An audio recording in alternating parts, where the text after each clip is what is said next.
Hi everyone, welcome to my channel. This is a Fire on Jupiter. Again, I want everybody to know that this channel is strictly and only dedicated to the sign of Sagittarius. Cross watchers, you are more than welcomed to come watch this video. I also want everybody to know that I am not a professional tarot card reader. Although I've been doing it many years, I've done it for myself only and for close friends and family. I'm also not an astrology chart reader, so don't ask me about that.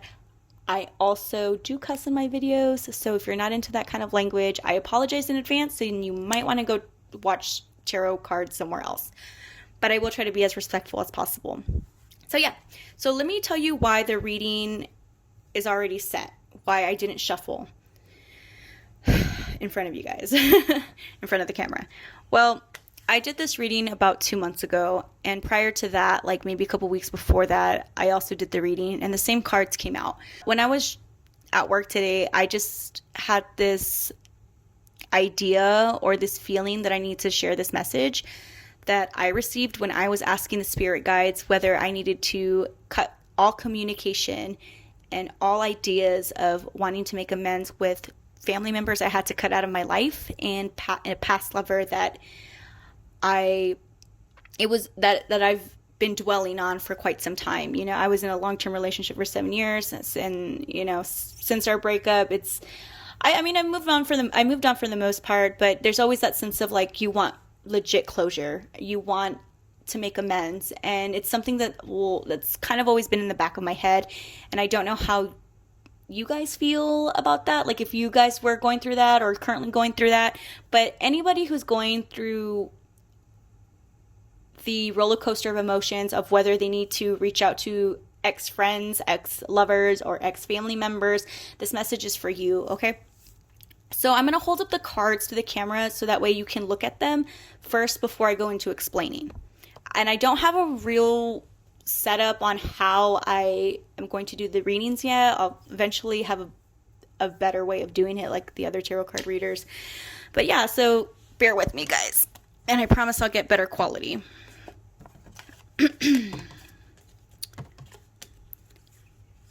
And I'll say my situation, or I'll share my situation just because it's easier for me to explain the cards. And so what resonates with you, take it. What doesn't, just leave behind. I know that our situations are not going to be exactly the same, but it could be similar. So whatever the situation I'm about to explain to you and how it resonates with the cards, just take whatever you can and try to analyze that and use that to help you through whatever you're going through.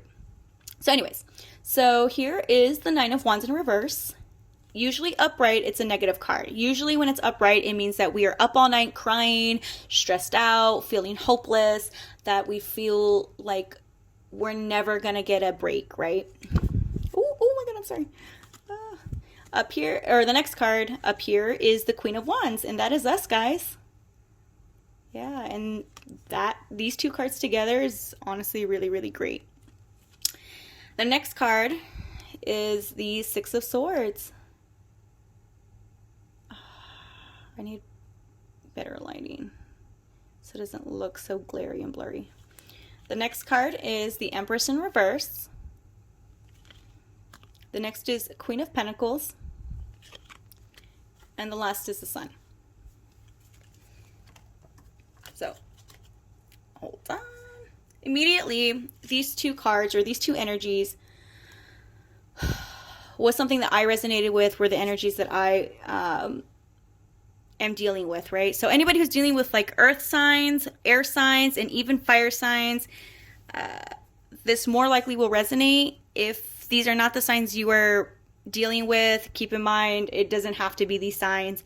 But again, this is what the cards are heavily showing us.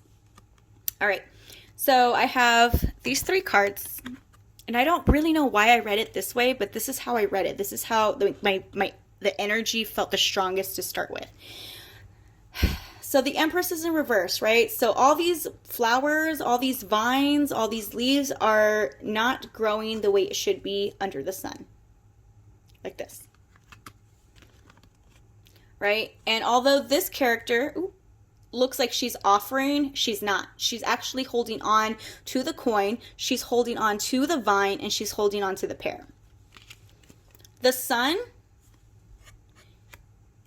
is following this energy, therefore not allowing this to grow. So in the reading, I took this as us and the energies that we are trying to, or we're trying to make amends with, or grow, or blossom a healthy relationship with, is this energy, right? So I feel, so in my particular situation, again, I don't know how it is with you guys, the family members that I've been dealing with were not supportive. They did everything they could to hurt me.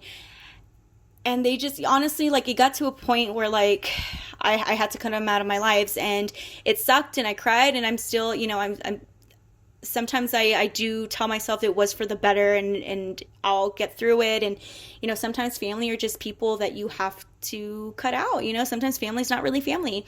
And so for me, I feel like all the support that I ever wanted and all the assurance of love and guidance, they were holding back. They're purposely holding this back for whatever reason. I really don't know what the reason is, but they're holding onto this vine. So they're holding on to the support that they could give you, right? They're holding on to whatever it is that you need from them, whether it's emotional or, and I don't want to say finances because that sounds really ugly, but like, let's say you were stuck in a situation where you needed some type of small help, right?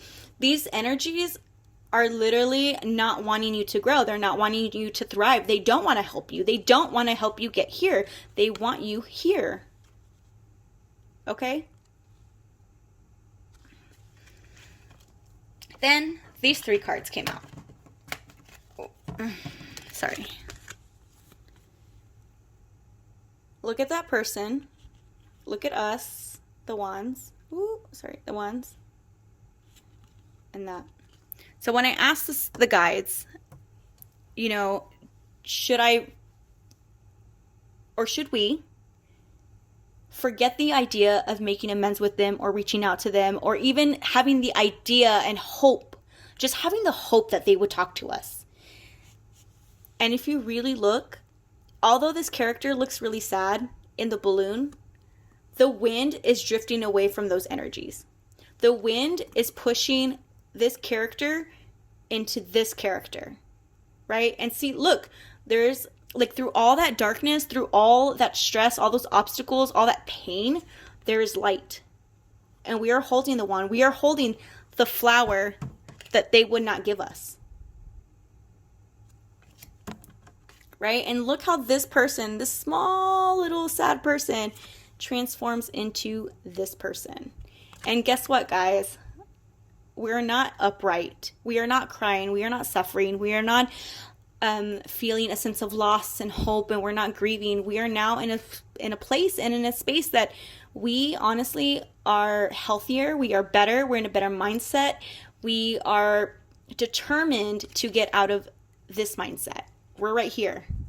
So in order for us to feel safe and to feel growth and to actually grow and feel protected or protect ourselves, we have to, guys, we have to get away from these energies that are holding us back, that we think that they have the potential to give us the support and the love that we want, right? And the sun, like, the sun is supposed to help the plant grow. And then in this reading, these 2 energies right here don't want the plant to grow. So in order for us to grow, right, to have this little sunflower and that wand and that little light in the dark, guys, look how the wind is like blowing away from these energies.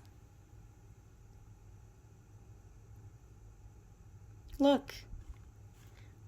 In order for us to transform into this, we have to forget the idea and the thought and the hope of having or even wanting those energies to come back into our life. So that's the message, guys. To just forget it. Forget the idea of communicating with these energies. Forget the idea of having hope that they'll talk to us or come back into our lives, because it might not even be the best thing. And then, so I pulled the oracles, right? The oracle cards before the reading, because I like to do that before, because I don't want to waste your time having you guys watch me shuffle the cards like 1,000 times. But this oracle, the Romance Angels from Doreen Virtue, says finances and career. Financial issues are a factor in your love life right now. And then the little reminders, the law of attraction says, I am patient, persistent, and disciplined in pursuing my goals. So instead of like focusing on those toxic energies and those people that do not need to be in our lives, we need to focus on our finances and our careers. Right? We have to have patience with that. That's something that I feel like our ancestors or our spirit guides or whoever you ask guidance from, they're telling us to just focus on this. And although this maybe this is a factor that caused the relationships to drift apart or whatever, we just got to focus on this for us, guys. This is what's going to really get us out of that mindset of wanting toxicity, right? If we can apply ourselves and work on the things that really need to be worked on and that we really need to put our energy in, then we'll be okay. We'll get out of that Nine of Swords. So just work on your goals, work on your health, work on your ideas and your passions. And my last video, that's exactly what the cards were saying. They were saying work on your goals, work on your ideas, work on the passions that you've been wanting to manifest for such a long time. And again, it's telling us right here, patience in finances and career. So leave those toxic people behind. Don't even think about communicating with them. Don't even think about talking to them. Sorry, that was pretty redundant. But don't even think about, or don't even wish for them to come back into your life. Just work on this. Work on your goals, because that's last video, that's what the cards were saying. To work on your goals, work on your ideas, and work on the career that you want, or work on the big project that you're working on, or work on the house that you want, the car that you want, like, things for you, what you want for you. It's time to put you first, not these other people. But yeah, so again, I will get better at speaking. So bear with me, guys. It's my first time doing all this stuff, so yeah. But yeah, I just want you guys to know that better things and better times are ahead of us if we just focus on ourselves for once and we're not focusing on other people that we shouldn't be focusing on. I know for me as a Sagittarius, the trait of dwelling on things is pretty accurate. I don't know how you guys are, if you guys tend to dwell heavily on people and situations, but let that go. Stop it, because it's not going to serve us any good. But yeah, so that's the message that I wanted to share with you guys. I hope you guys enjoyed it. Thank you, and have a good night.